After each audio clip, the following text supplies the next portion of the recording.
Hello, everyone. Welcome.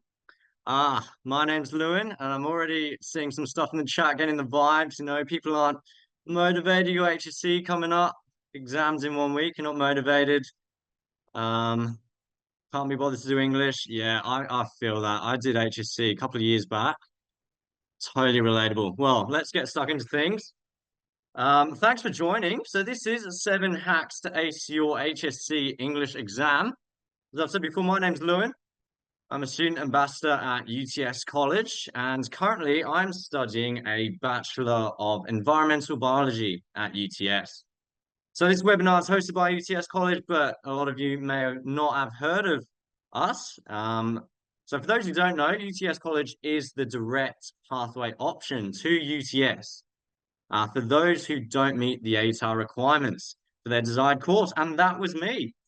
I screwed up school. I stuffed up. So I took UTS College as that pathway option, and it was amazing. I'm very grateful for it. So I completed my HSC in 2021, and I understand that year 12 can throw a lot of curveballs. For me, we got hit by COVID, so very uncertain, a lot of curveballs. And yeah, didn't get the marks I wanted. And so that might be you. You may feel like that you're not going to get those marks. You feel like you're hitting the end of the road. You don't know how to get to where you want to go, but don't worry because UTS College, we get this. We get this too.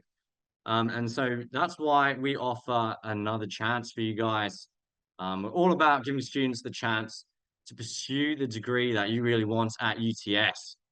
And so, but before we begin, it's important that I acknowledge the Gadigal people of the Eora Nation upon whose ancestral lands UTS and UTS College now stands. And I would also like to pay respect to the elders, both past and present, acknowledging them as the traditional custodians of knowledge for this land. Now, extend a heartfelt welcome to any First Nations people joining us today. So, let's get into the stuff. Well, lucky you guys, I'm not giving you the hacks.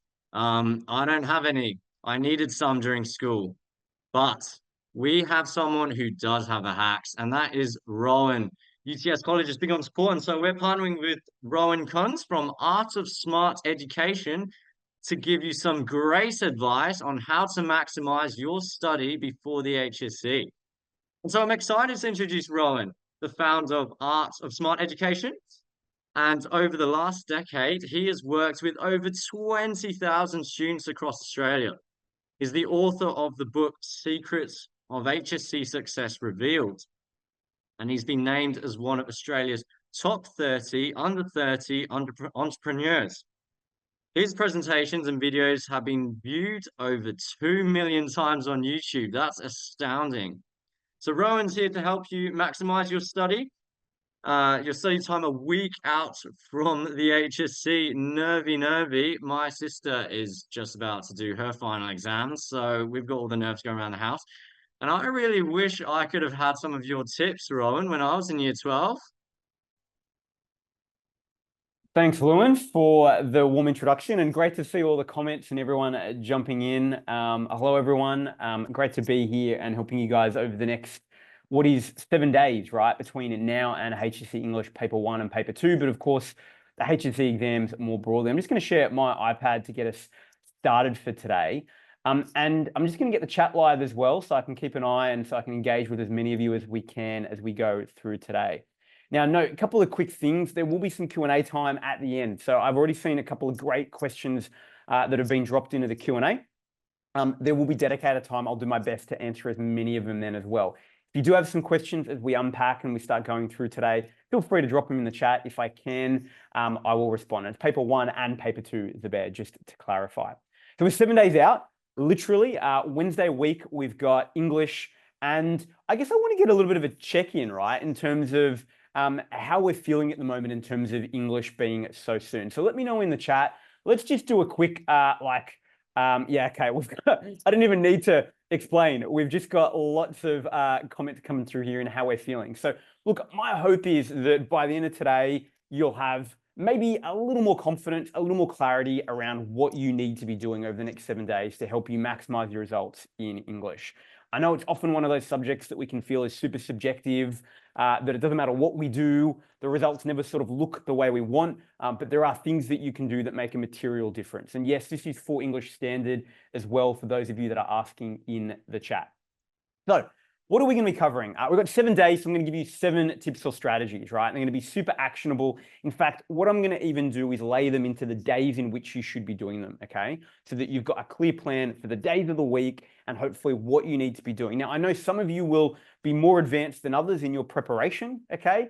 And as a result, where I can, I'll make recommendations for you depending on the level of work that you've already done or maybe the lack of work that hasn't happened. And just to confirm, because I've had a bunch of questions come through, yes, this is for both English Advanced and Standard. It doesn't matter if you're in Standard or Advanced.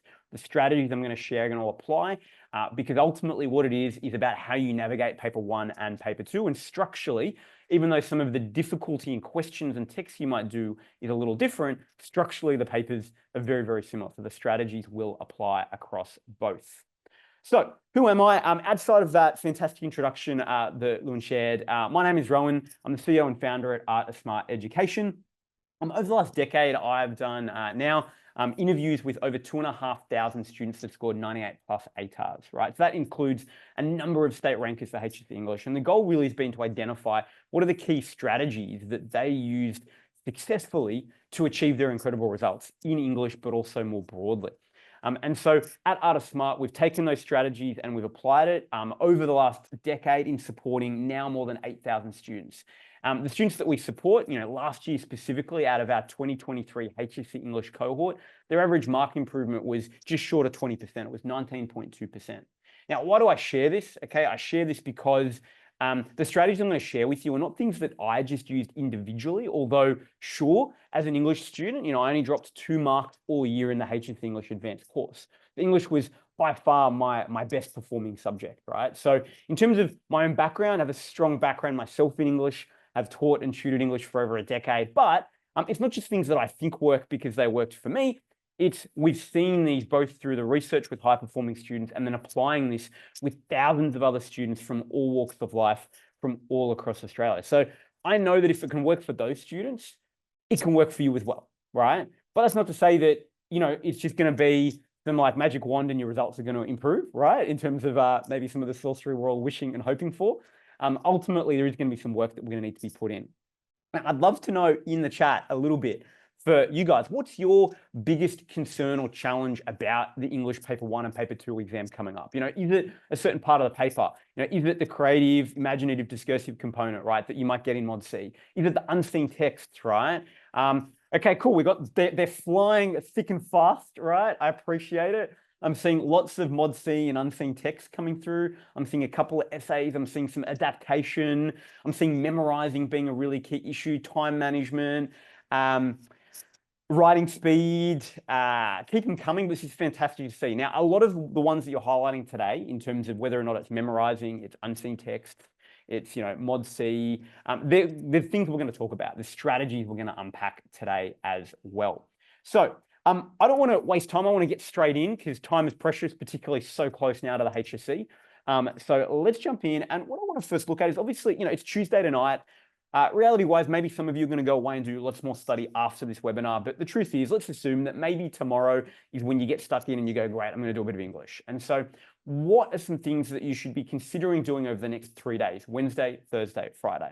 Now, note, this will depend to some extent, okay, on what you've already done. And so on some of these strategies, if you've done nothing, that's going to be my first suggestion. If you've done something, I'm going to give you another suggestion, okay? So I want to try to cater for the fact that there's a lot of you on here today and where you're at in terms of your preparation will be slightly different. So let's take a look. The first thing in terms of strategy number 1 that I would be recommending, okay, is if we go and look, and this is literally, some of the past year's essay questions that we can sort of see, right?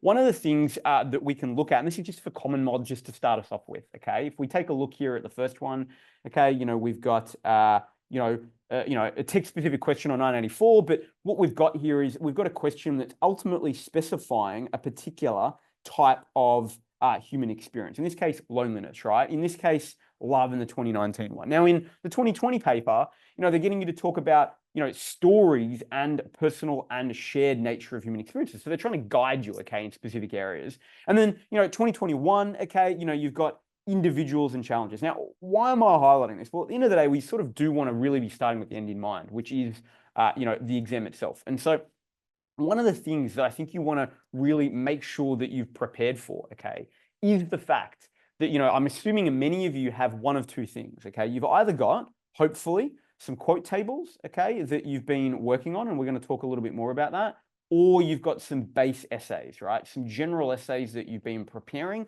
and working through. So let me know in the chat, which one of these have you got? Have you got quote tables or base essays or both? If you've got both, amazing, okay?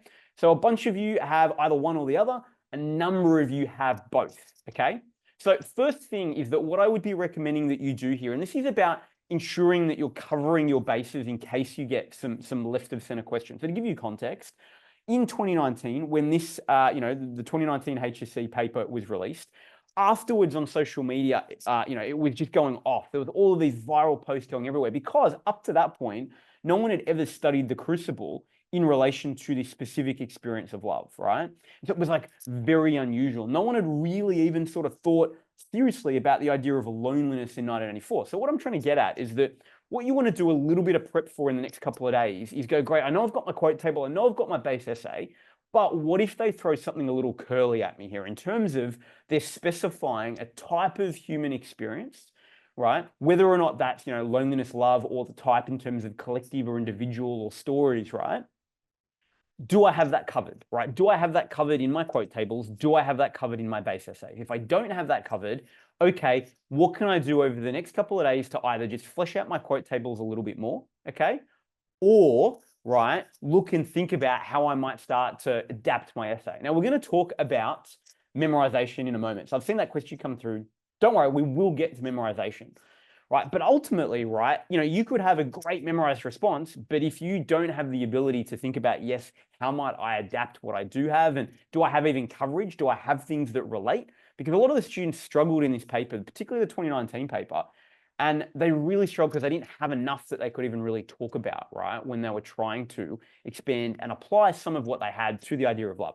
That's the first thing I just want to say, right? Really quickly, you want to make sure in this final week, if you haven't, you want to try to challenge and find some of the more challenging questions, right, that you can get your hands on and make sure that if you have not yet got your quote tables covered for them, or have you thought about how you would adapt your essays to these, you really need to, okay? So that's the first thing, really simple. Now, the second strategy is something we call the law of the lid. And this is going to be maybe a little bit of like brutal facts for some of you, but I think it's really, really important, okay? And so the law of the lid is really simple, okay, as an idea, okay? And the way it works is that if you're aiming, let's say you're aiming for, an 18 out of 20 in the HSC exam. Like you'd be like, yes, I really want to get that band 6 because I've got to drag my marks up for English or whatever it might be. If you have not written a base essay in practice, okay, that is at the level of an 18 out of 20, the reality is it's highly unlikely you are going to get an 18 out of 20 in the HSC exam, okay? And the reason that's the case is because the HSC exam, it's unseen. It's a question you've never seen before. It's stressful. There's anxiety. You're in a room with everyone else writing, okay?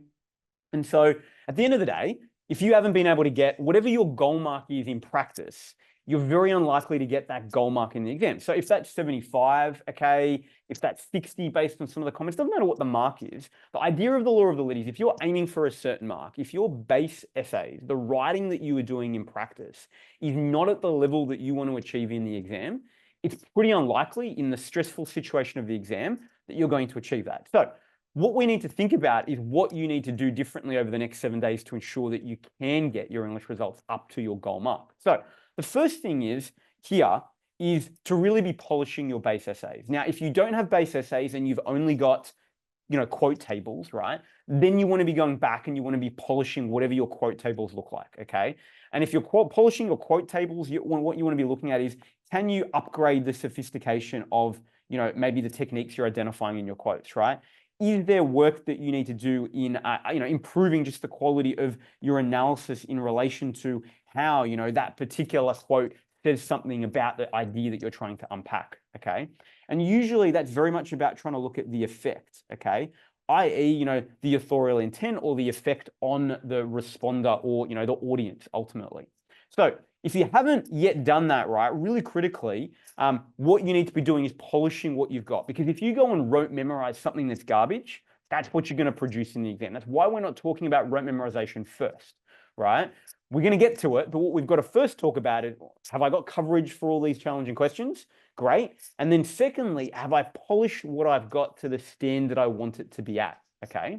And so what that means is if you've got essays, you've got to be polishing, and the next 3 days is got to be it. You've got to polish, polish, polish. If you quote tables, you don't have essays, you've just got quote tables, you want to be leveling them up as much as possible. So that's strategy number 2 ultimately, okay? It's very simple, but so many students skip it and they just jump to memorization too early when they're memorizing stuff that is not going to get them the marks that they want. So once we've done that, we've started building our foundation ultimately. That's what the next 3 days is about, okay? Wednesday, Thursday, Friday, okay, is about polish. And it's a great question. We've had a question come through. Ackland has said, well, how do you polish? Now, I'm not even saying rewrite the essay. And so that's a really great qualifying question there. I'm saying take whatever your practice essay is that you've got, that's that base, maybe general response where you've responded to a really broad question. And you want to go through it and get as much feedback as you can on it to enhance it, to go, great, how do I improve the sophistication of my thesis statement? Have I done, really what's needed here? Okay, like, can I, dial up the effect that I'm trying to communicate here? Going through your quote analysis in the body or your topic sentences, like, where are there opportunities to enhance it? Okay, so typically, that's what we're talking about polish. We're not saying go and rewrite yet to new questions. We're going to get to that. We're talking about just take what you've got, and if you haven't got one that is great, okay, then you're not going to be able to, produce quality in the exam, because if you can't produce it in practice when, there's no pressure, the exam is, not going to be the place you're going to be able to do it, okay? So that's what I mean by polish, okay? Now, what I would be encouraging you to do is to try to get as much feedback as you can, okay? So whether or not that swap essays with a friend, you review their base essay, they review yours, right? If your teacher is available, to mark and provide some last minute feedback, get them to do it, right? If you've got a day that you can go into school, okay, go and do that, okay? There are going to be ways in which you can do it. Now, look, ultimately, really critical though, got to get feedback, okay? Now, there's some great questions coming through. Note, we will have time for Q&A as well, right? I'm just trying to give the strategies of what we should be doing. Now, note, there is something relevant here that has come through, which is how many quotes should you be having, right? Because that goes into, okay, right? That goes into ultimately what you should be having either in your quote tables or your base essay. Now, it's going to vary a little bit across standard and advanced, but ultimately, right, really at a minimum, if you're trying to write, a band 5 upwards, I know there's a range of goals here that we have, but a band 5 upwards essay, right? Really at a minimum, you should have 3 pieces of textual evidence per paragraph, absolute minimum, okay? Now, note, generally speaking, you should have, and this is particularly the case if you've got a 3-paragraph essay, okay? So if you've got, right, 3 paragraphs, you should have at least 3 pieces of textual evidence per paragraph. That's at least. So that's a minimum of 9. Right now, ideally, though, you probably want to have 4. And if you're really going to push it and you're really aiming for a high band 6 and you're very succinct in your writing, you can probably squeeze in 5.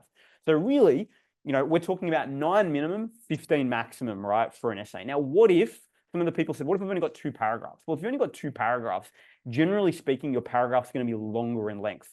And so then ultimately really 4 to 5, and 5 is probably the minimum, because if you've only got 2 paragraphs, 5 pieces of textual evidence per paragraph, there's 10, in total, okay? Which note, if you've got 3 paragraphs of 3 each, that's 9, okay? So ultimately, okay, really you've got 3 pieces absolute minimum for a 3-paragraph essay, right? If you've got 2 paragraphs only in your essay, you're really needing 4 would be the absolute minimum. If you can push it to 5, ideal, okay, right? But that's particular only if you've only got a 2-paragraph essay, okay? Really, really critical.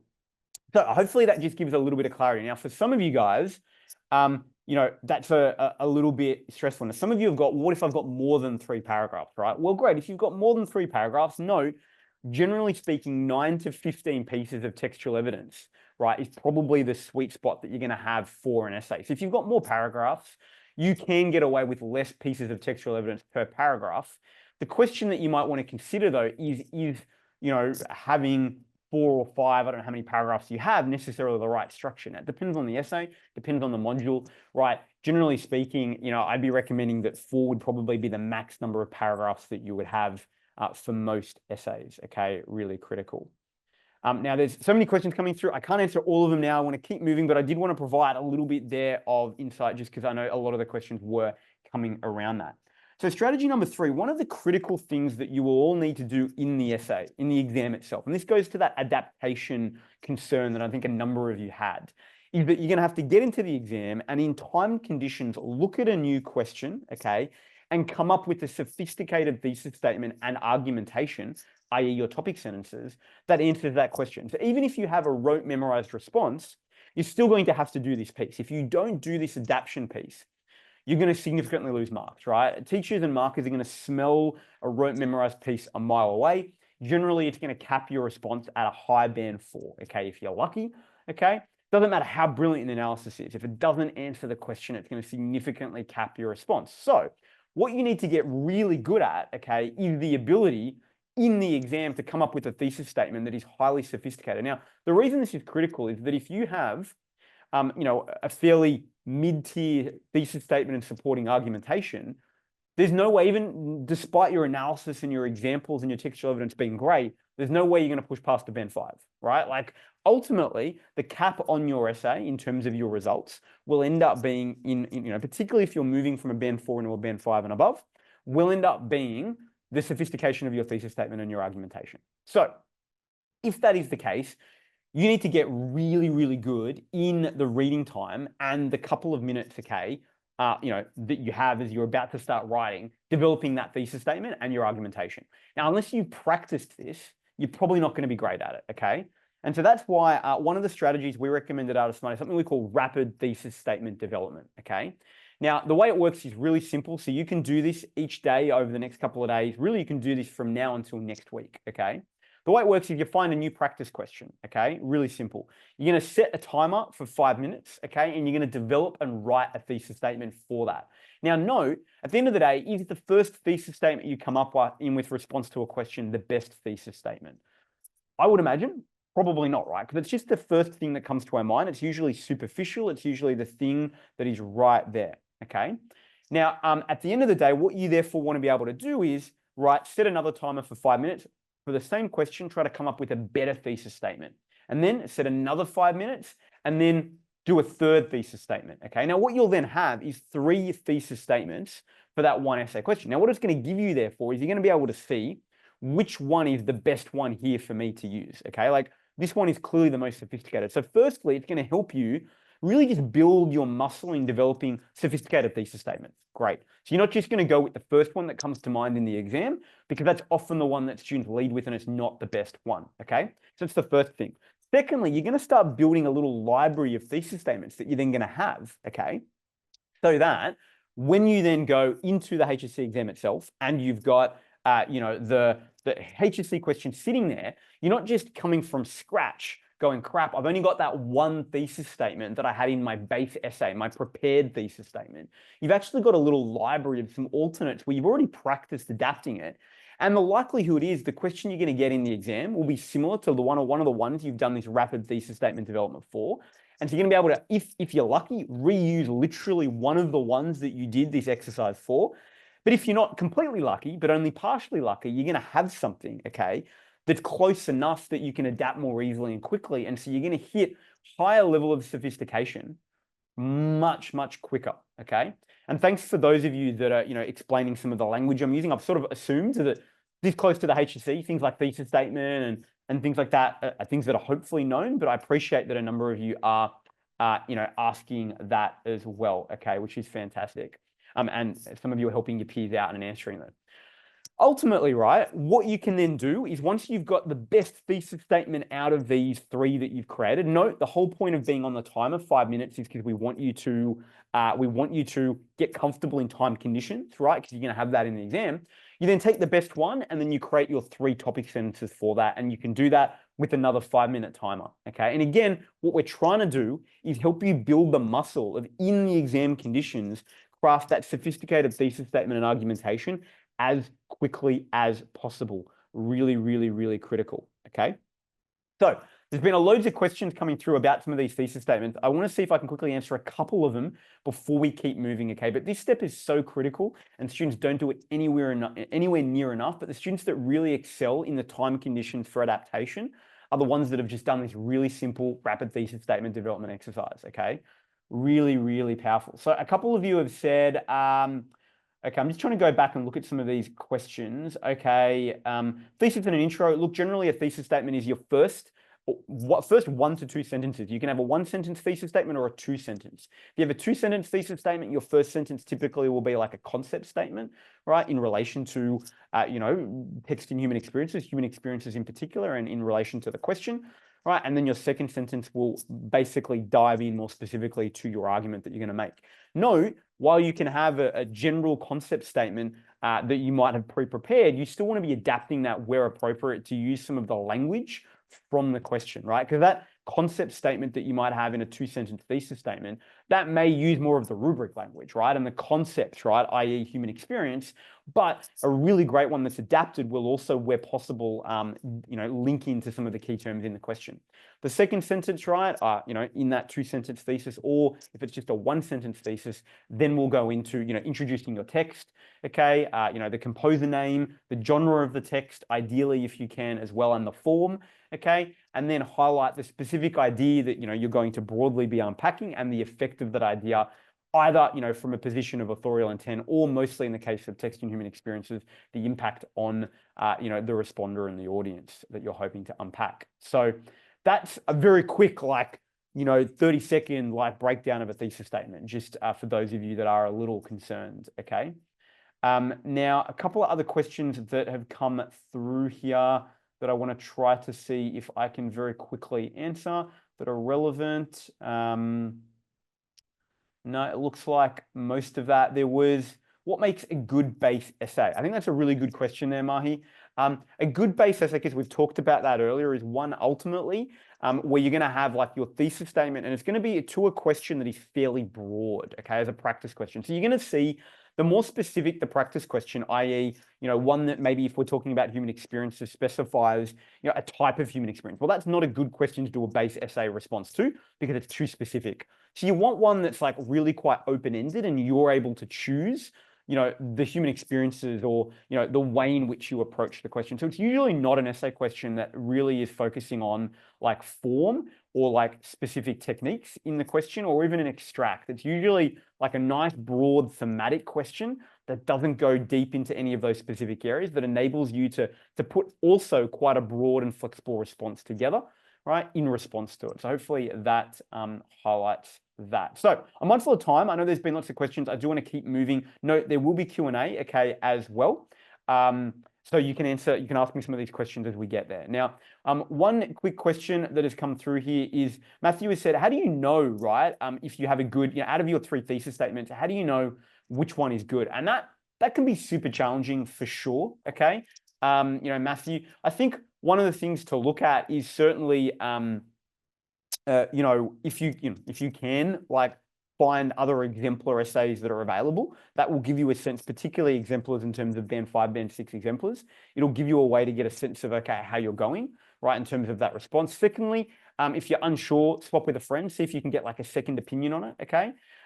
Generally speaking though, the most sophisticated thesis statements are ones that have nuance to it. And what I mean by that is they're not just directly black or white. I completely agreeing with the question, so completely, or completely disagreeing with the question, which is often very rare, and often not recommended because the question is usually set up in a way because they want some level of agreement, right?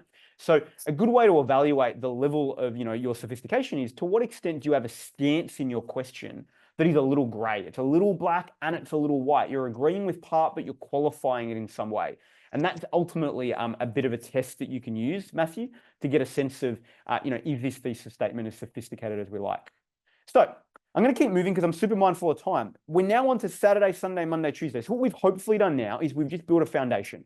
We've got quote tables polished, base essays polished, and we've built a little library of thesis statements and topic sentences, and we've helped build your muscle of adaptation in time conditions. Okay, really, really critical. What we've now got to look at is, okay, now that the foundation's built, let's go into hardcore exam preparation. How do I like do the memorization needed? Because so many of you I know were concerned about the memorization. So the simplest strategy we would recommend, and it's so incredibly powerful, is something called the rule of three. And the way that we'd recommend do this is in the 3 or so days in the lead up to the exam. So it could be, for example, if we've got these 3 days up here, it could be the Sunday, Monday, Tuesday, for argument's sake, if it's common mod. You're going to get an essay question, and each time you're going to do a new essay question, okay? So you're going to get a new question. Let's say it's common mod just to make life easier for everyone. A new question, and the first time you're going to do it, you're going to do it open book. So you're going to have a timer, okay? Always with a timer. So for common mod, you'll get 45 minutes, okay? And what you're going to do is open book, you'll have your base essay and your quote tables perfectly there. And you're going to practice with a timer writing out a new response to that new question. You're pretty much going to be almost copying though, right? What you've already got from your other stuff, although you'll be adapting, right, on the fly, but you're going to be doing it still with a timer. So that's the first time you do it.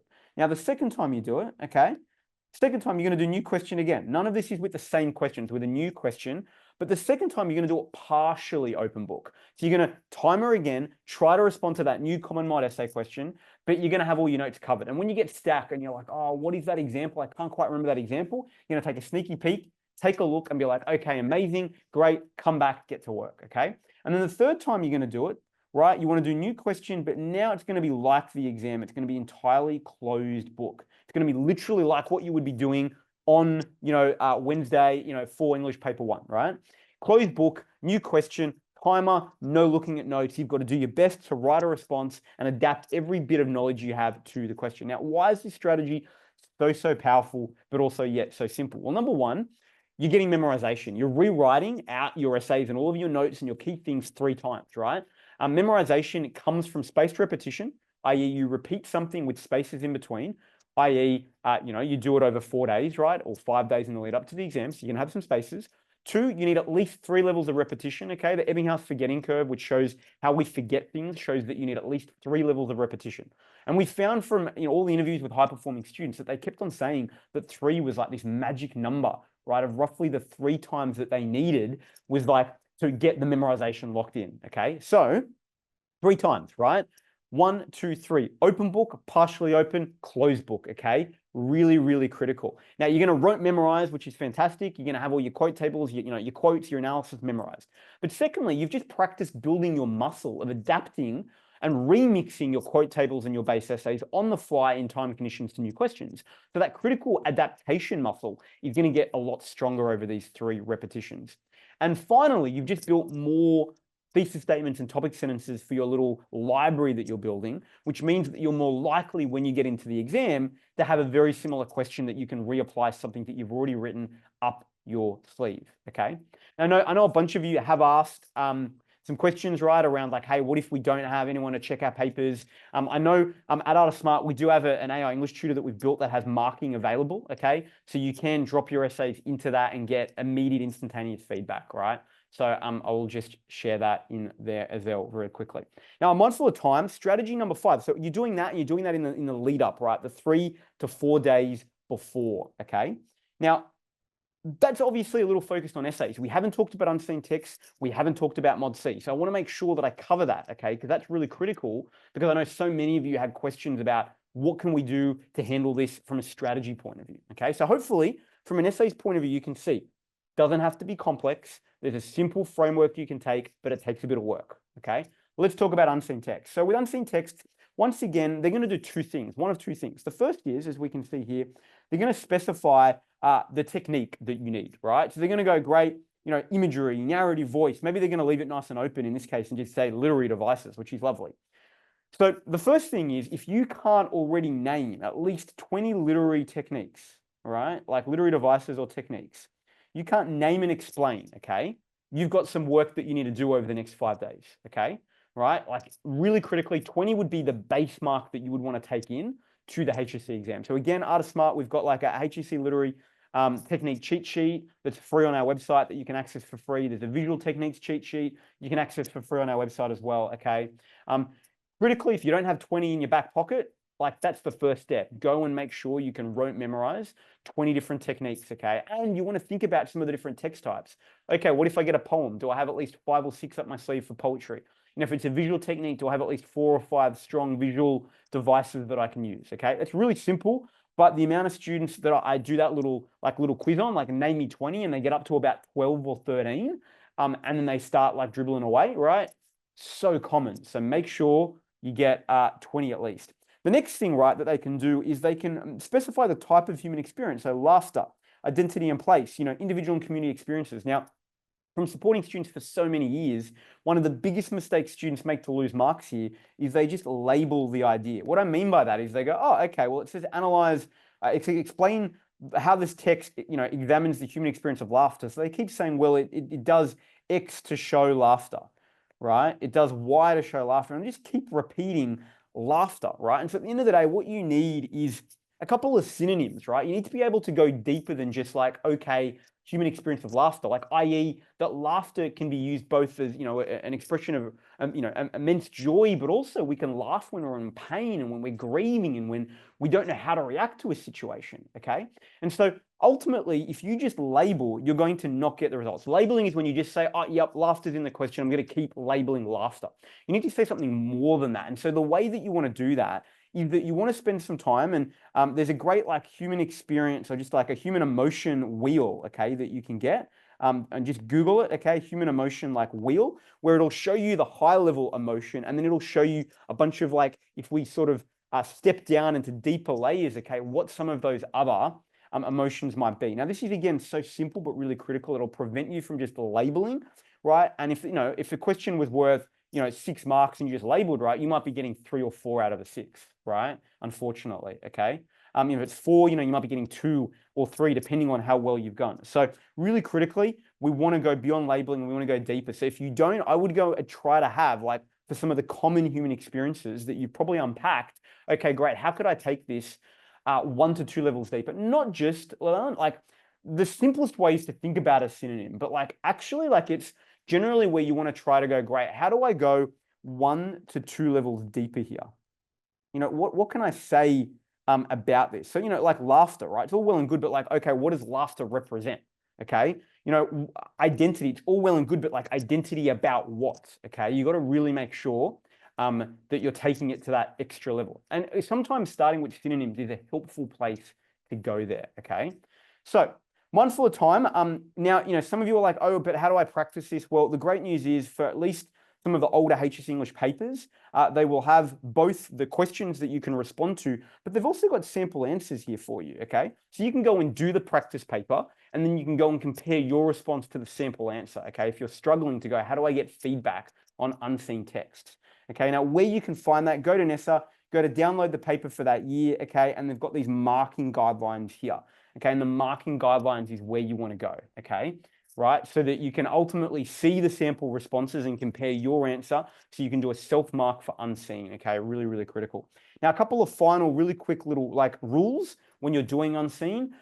Look at the marks, right, that are there, okay, and double the marks to, in terms of how much time that you should spend. So for example, if you've got a question that's worth 6 marks, you should be aiming to spend roughly 12 minutes on it, okay? It's a simple rule. If it's 4 marks, 8 minutes, 2 marks, 4 minutes, right? That's like a really simple way for you to remember how long should I be spending, okay? Right? Secondly, in terms of the number of techniques you need, look at the number of marks, okay? If it's 5 marks, right? Try to make sure then if you want to maximize your likelihood of unpacking those marks, have 5 techniques in your response, okay? Really quickly. And then finally, I would do section 1 first, okay? i.e., a lot of students I know will jump into the essay first because they're like, I've got it memorized. I'm going to try to just get the essay out. Now, invariably, overall, what I see is that they spend too much time on the essay. They over-index on the essay, and they come into the shorts and they then don't get the final, often, 6, 7 marker. It's often a comparative. We need to compare across unseen text. They often run out of time to get that done, either completely or partially. And as a result, they lose a lot of marks on the table simply by not completing the paper. So the recommendation is instead do the unseen section first before you go into essays, right? Do it in a chronological order. I know someone asked earlier, okay, do we jump and maybe do the 6 marker first because of that issue? Often though, right, the earlier questions, okay, before it, okay, will support and help you set up to do that comparative style question in the unseen. So I'd recommend do it in a chronological order, but do the unseen section first because you want to really maximize your marks in that paper. Now, someone's asked here, okay, how do we, how do I not run out of time? Okay. I'm very mindful. I just want to share one more strategy, and then we're gonna have some time for Q&A. So I'm going to share this final strategy, and we're going to hold some of these questions for Q&A because there's so many here which are fantastic. The final strategy is for Mod C. Okay, really critical because I know someone was like, "What about Mod C?" And for Mod C, I think really critically, if we look at it right, it's pretty unlikely they're going to specify the type of text. Right? They could say, "Give us an imaginative, give us a discursive." So if you haven't, and you're really wanting to push for high marks, have the second text type up your sleeve in your back pocket. I.e., if you're planning to do an imaginative, just have a discursive ready just in case. That's if you're really wanting to like hedge your bets, right? Because in theory, they can specify. Now, I think it's unlikely, but in theory they can, so I want to say that. Now, if they don't specify, what you can see here very typically is usually they either want the stimulus, they either want you to start your piece of writing with the stimulus or end it, okay? So what that tells you is two things. I need to practice my intros and my outros for whatever my piece is, my discursive or my imaginative, okay? Really, really critically. Now, alternatively, okay, as well, there may be an idea that they have, right, or a writing technique that they want. So generally speaking, what I would be recommending for you with if you've got an imaginative, for example, particularly, because discursive sometimes can be quite difficult to have a rote memorization one that you can adapt, depending on the question that you've chosen, okay? But what I would be recommending here is over the next couple of days, you don't need to go and rewrite the entirety of your question, right? The entirety of a response. I would be spending time looking at, okay, great, what are ones that get me to do each of these variations, okay? Variation 1, starting my story differently. Variation 2, ending my story differently. Variation 3, using an image, right? Or like a concept as a central metaphor, right? Variation, 4, might be one where, you've got to set it in a significant place, okay, as you can see. Now, I would be going through and just doing a practice run in adaptation. Now, hopefully at this point, you've already got something that you can adapt. If you don't, and you're like, crap, I need to build something, my suggestion would be do an imaginative. It's probably the easiest one of the three to adapt. And then pick something that is about a moment in time, focused on a character. Don't make the character like time period bound, because if you get a question like a significant place, you're going to struggle to adapt, okay, really, really critically. So ultimately, final strategy, if you run out of time, I want you to practice the rule of 3 in any of the time-based exercises I've suggested so far today with 10% less time. So what I mean by that is if you get 45 minutes typically to do a common mod essay in, paper 1, you give yourself 40 minutes in practice. Now, the idea for this is if you can start to push the practice, time in practice, 1, you're going to start writing quicker in practice, amazing. But 2, you're going to go into the exam knowing that you have this extra buffer of time. It's going to give you greater confidence, and it's going to give you more time in the exam, particularly if you need to spend that time just working on really like nutting down that really sophisticated thesis statement and argumentation. So super mindful because I want to keep this as tight as possible. So pulling it all together, okay, there is 7 big strategies really simply. Update your quote tables, right? Polish your base essays with strategy number 1. Law of the lid, if you haven't yet got your essays up to the standard you need, right, in practice, you've got to do it now, okay? Number 3 was rapid thesis statement development, okay? Practice developing your thesis statements and argumentation. Number 4, rule of 3 in the 4 days leading up to build your memorization, to build your adaptation muscle. Number 5, unseen text, right? Making sure that you've got your technique library, at least 20 up your back pocket, and you've fleshed out, you're not labeling ideas, you've got a library of deeper human experiences, synonyms that you can use.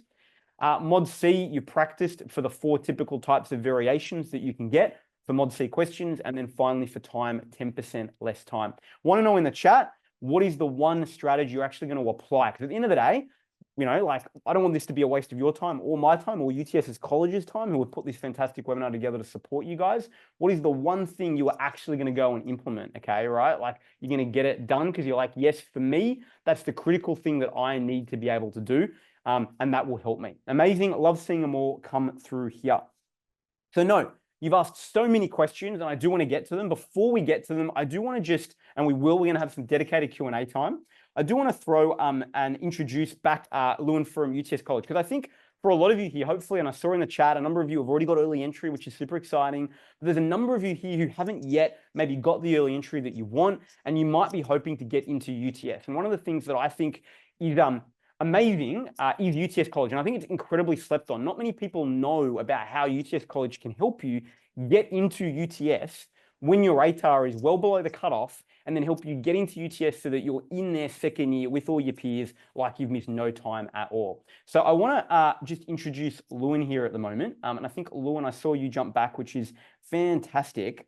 Now, I know you introduced yourself a little bit earlier, and so I just want to take you back to, I know you don't want to go back there perhaps in terms of the memories, but I want to take you back to when you just received your ATAR, right? Because a lot of the students here are going to be receiving theirs soon. How did you feel when you received your ATAR?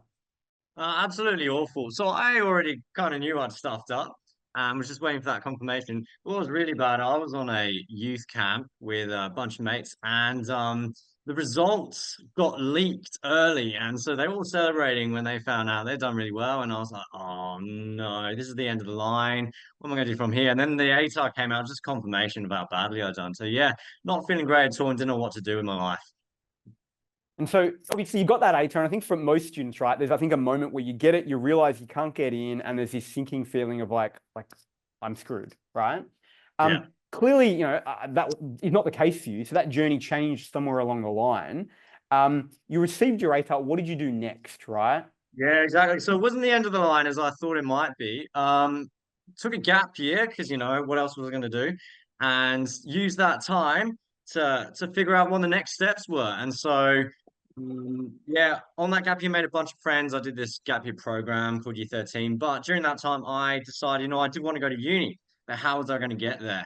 And I also figured out what I wanted to do at uni. And I love being outdoors and being around nature. So I thought, you know what, environmental biology. I decided I wanted to get into the sciences. A bunch of friends they kind of roped me in that direction.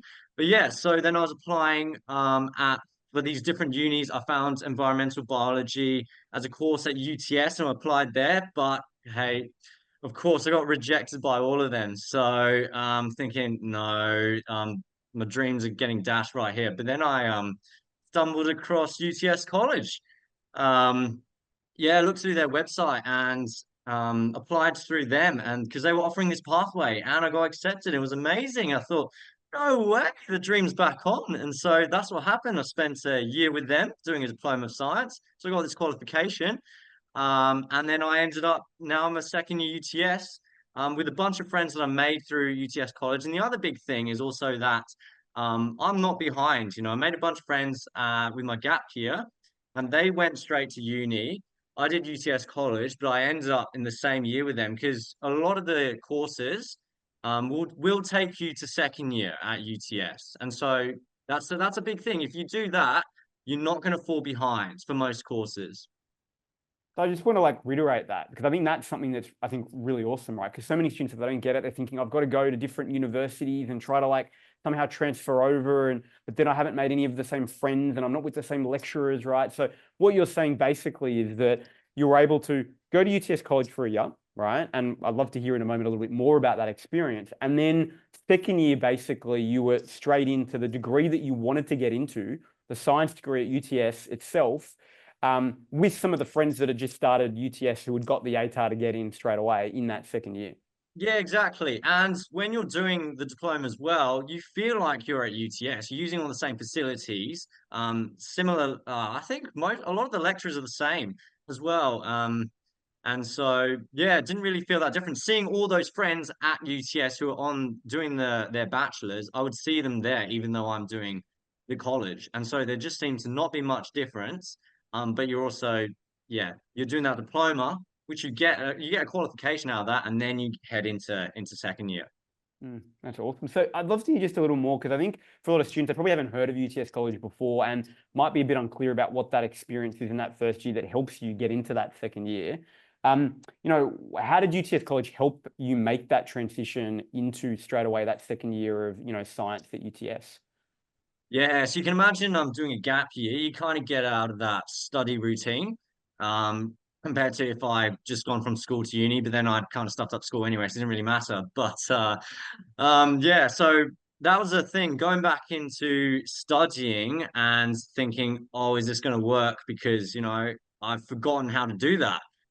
So I was really hoping that, um, yeah, that those study habits would start to form, and that I would get help with that. And UTS College really did help. That was a big thing. They're preparing you. It's kind of a smooth transition, either from school to bachelor's, or from your gap year. And so, yeah, a big part was, you got your pre-work, and they're kind of, for example, yeah, this an example of some of the support. You got your pre-work, and they're introducing you to a topic, and then you have your tutorial where you're looking at in further, and then you got your revision. And so you can see there's this three parts kind of structure to helping you form those habits. And that was really helpful. The environment, there's other support things like Studiosity, which is and all these online things and in-person things which you can go and access. I don't have time to go into all of that, but also the environment of just being around in smaller kind of classrooms, but it's not the same as school, but you get to meet a lot of people, have that connection more with the lecturers.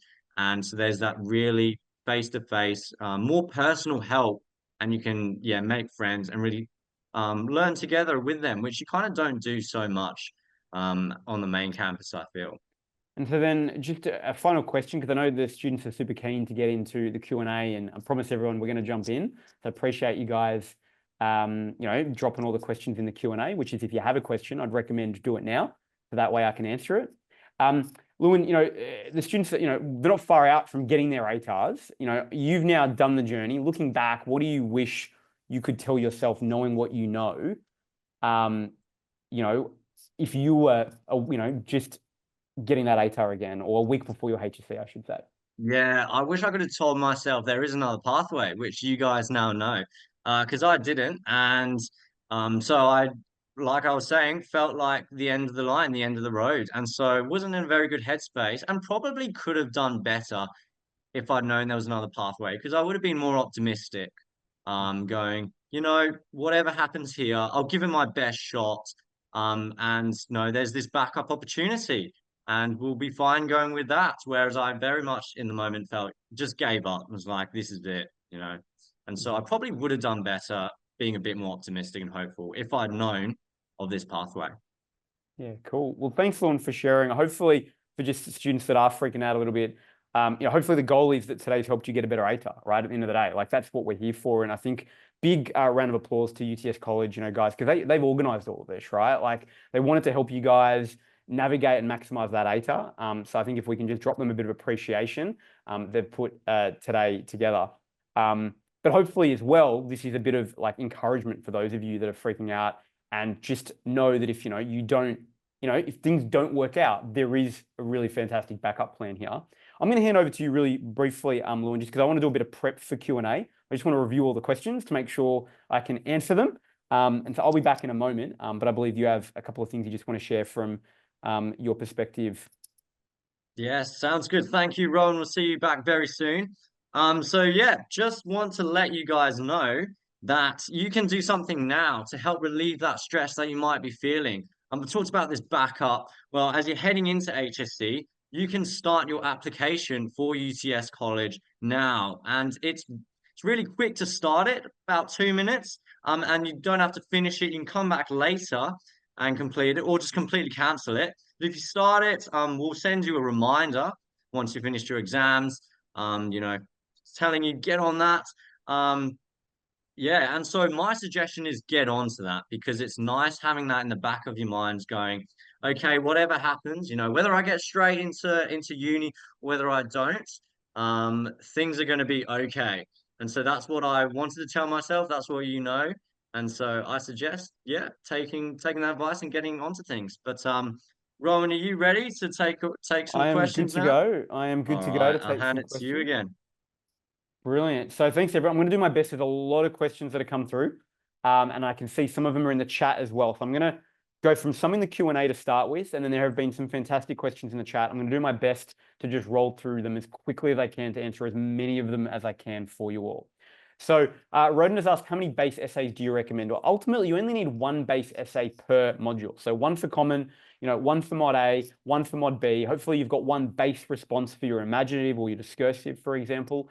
The idea is, right, that it is broad enough and adaptable enough that you're going to then practice adapting that, at least 3 times if we're talking about that rule of 3 practice. But if you're also using the rapid thesis statement development practice, you're actually practicing many more times adapting, right? So hopefully that helps. We're not talking about a lot. We just need at least one. But remember, with that base essay, if you're aiming for a certain mark, it's got to be above that mark or better, right, in your practice, because you're not going to get it in the exam itself.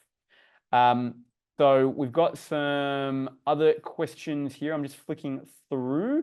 So we've got Nicholas said, for each piece of textual evidence, how many sentences of analysis would you have in each body paragraph? That's getting quite detailed, but still, I think a good one to think about. Look, generally speaking, the more succinct you can be, the better, right? So I would be usually saying per textual analysis, right, or textual evidence in a paragraph, Nicholas, usually 2 sentences.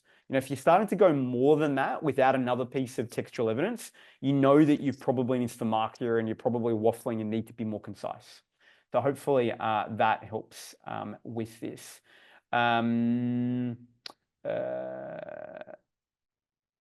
Okay, so someone said for section 1, if the question for unseen text doesn't specify the exact experience that they want you to talk about, i.e. they give you a specific like grief or loneliness, right, or laughter, and it just says something vague like a challenging experience, do you have to say what experience it is, or can you just talk about it? No, you must specify the experience. You must identify, and not just a label like, oh, it's grief.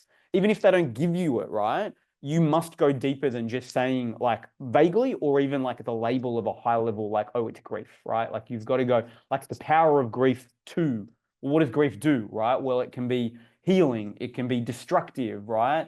And so sometimes that's a helpful way, like when you're not sure about how to expand on one of those ideas, right? To add the power to, right? Like the power to, the power of, right? To the front of it, just to like trigger you to go, oh, I've got to say something more here. What's something more that I can say? Okay. Okay, perfect. I'm just going to keep scrolling to find ones that are going to be most relevant.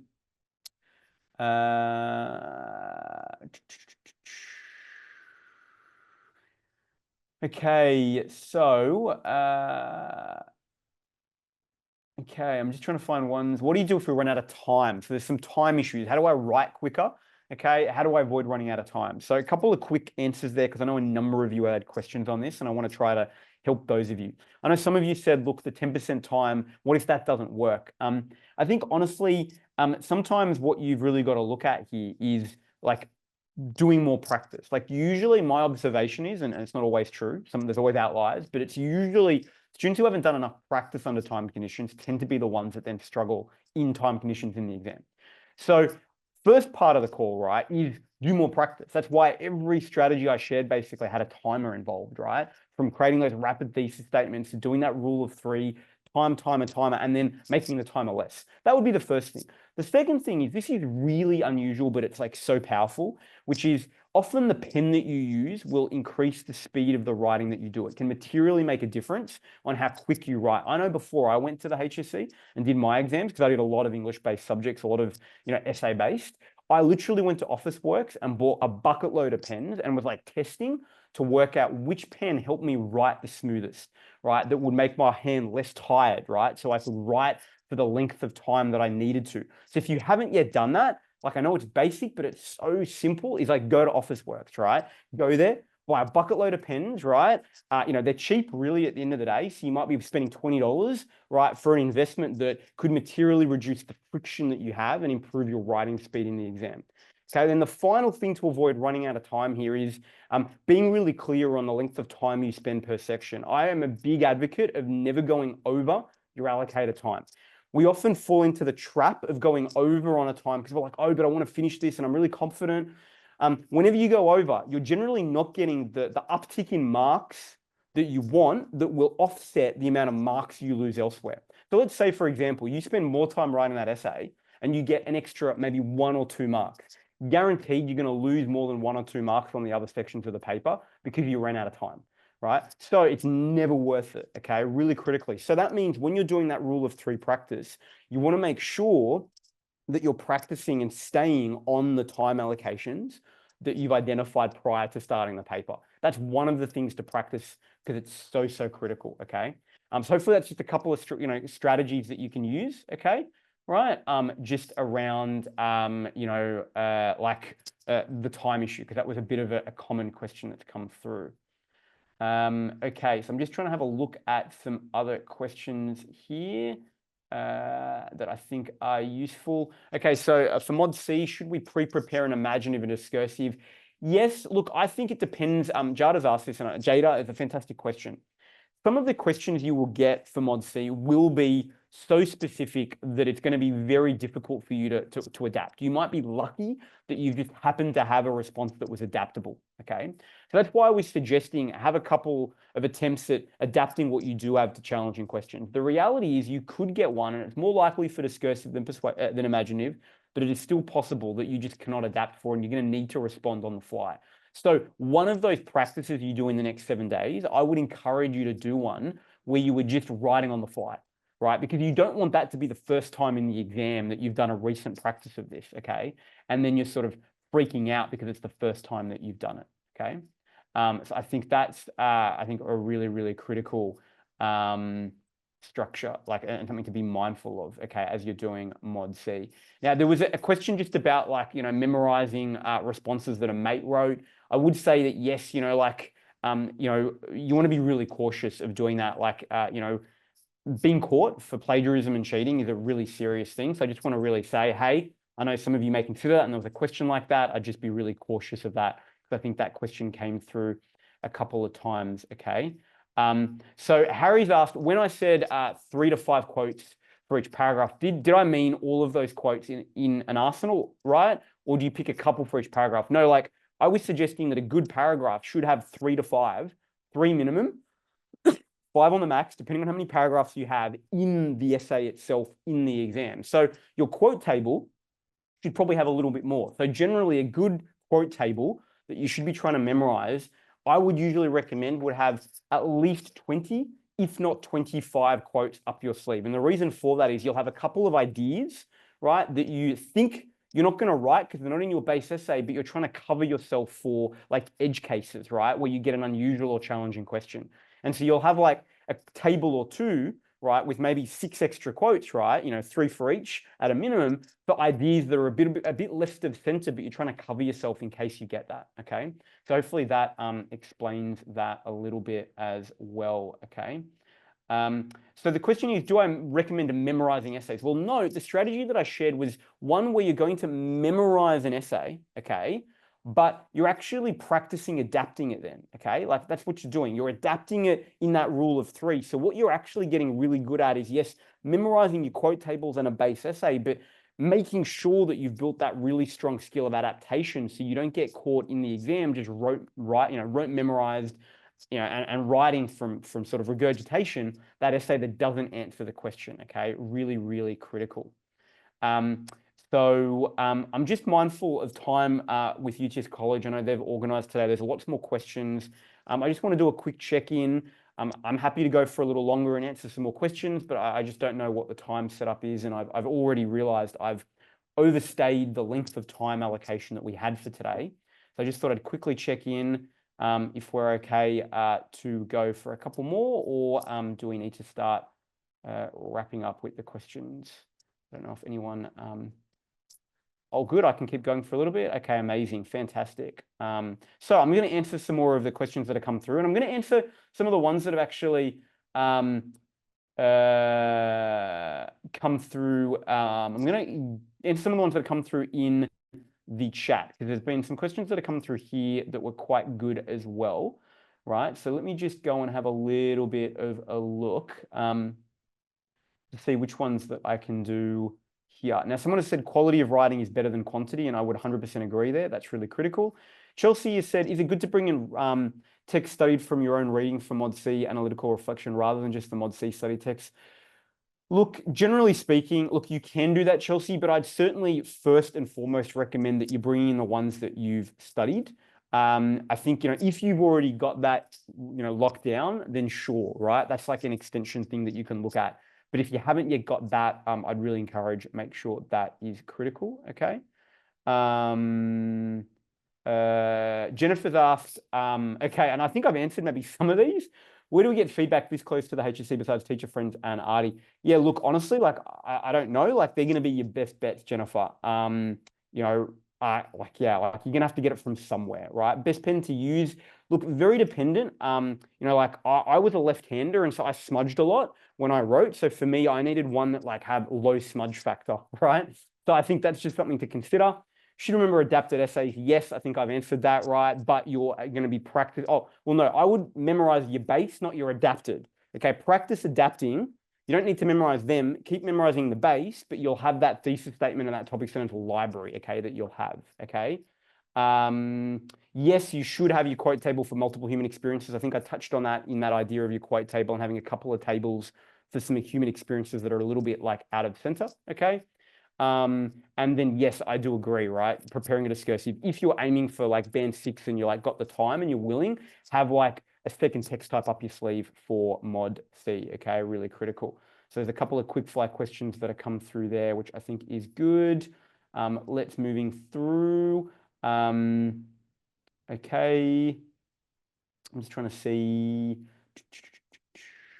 For a body paragraph in between your topic sentence and your first textual evidence, right? How much writing should you have in between? Maybe one sentence, Nicholas, a development statement maximum, right? Where you might provide a little bit of relevant context that's developing your argument. That would be it, okay? Alina has asked, how do you answer all the rubric key terms in the common module in your essay? Yeah, you don't need to do all of them, Alina. I think that's really critical, okay? Like for any of the essays and the modules that you're working on, there's obviously a huge amount, and the question itself won't touch upon all of those. I think you've got to look at the question and understand what are some of the concepts from the module that they're trying to highlight. So for example, you know, they might have a question for common mod that's getting you to look at, for example, you know, like maybe, you know, anomalous behavior, right? And you know, okay, that's a module concept for common mod, and the question's touching upon that. So that's what I've got to dial up in my essay. So you've really got to look at the essay question itself as the guide to know which of the module terms you're going to dial up and which ones that, you know, you might choose to not include, because, you know, it could then indicate that you've got a rote memorized response on your hands, right? So let's say the question was all about collective experience, right? But here you are talking a lot about, you know, individual experience, for example, right? That's often a giveaway that you then want to, you know, sort of be really conscious of. Okay, so Taylor's asked, I found some questions I ask about your engagement with the text. How do you recommend we tackle this style of question? Yeah, without sounding colloquial, yeah, I think ultimately, you know, you don't want to have a response there, Taylor, that is sort of saying like, you know, my personal response to. Now, the irony is when you get to university, that's perfectly fine and often encouraged, right? For HSC, yes, you want to try to avoid that. And I think ultimately, right, like your engagement with the text is you can still frame it as like, you know, like an audience's engagement, right? Really at the end of the day, so that you can retain that level of, you know, sophistication. Perfect. So I'm just going to see how many essays should we be writing every day? Well, as I was saying, actually, like the rule of 3. So you don't need to write a crazy amount if you're segmenting it out a little bit. If you're doing rapid thesis and topic sentence development, you're actually practicing adaptation, right, in time conditions. You don't need to do the full essay. You're practicing that one part, right? Then at least 3 times I would be doing it, okay, in the lead up between now and each of the papers for each of the sections of the paper, okay? So that gives you a bit of a rule of thumb. If there's 7 days and you've got really what, you know, 1 essay section, you know, but an unseen, and then 3, that's 5 sections, okay? Right, you've got to do that 3 times, that's 15 times over the next, you know, let's call it 8 days, okay? Really, that shows you doing about 2 a day, okay? If we were to like just break that down in terms of what to expect to do, okay? So hopefully that helps there as well. In short answer, SE has asked, can we use the same quotes from question 1 for later in the question for the same text? Yes. So you don't need to, if you've got a really great piece of textual evidence earlier on, and then you've got the comparative question in unseen later on, and you're like, oh, but I already used an example there. Do I have to find another? You don't. Now, some students prefer to, particularly those that are like on the real high end of the band 6 that are really pushing because they really want to like ensure that they've got uniqueness. But generally speaking, you can reuse what you had as long as though you're actually adapting and utilizing it for that question. Because usually, while the evidence might be similar in terms of the example from the text, what you're saying about it will likely change, right? And so the mistake that students make, which is often where they think, oh, I can't do that, is they use the example, but they literally just almost rewrite what they said in that earlier question in the later one. And that is where you're not going to get the marks, okay? And so I just want to be clear about that.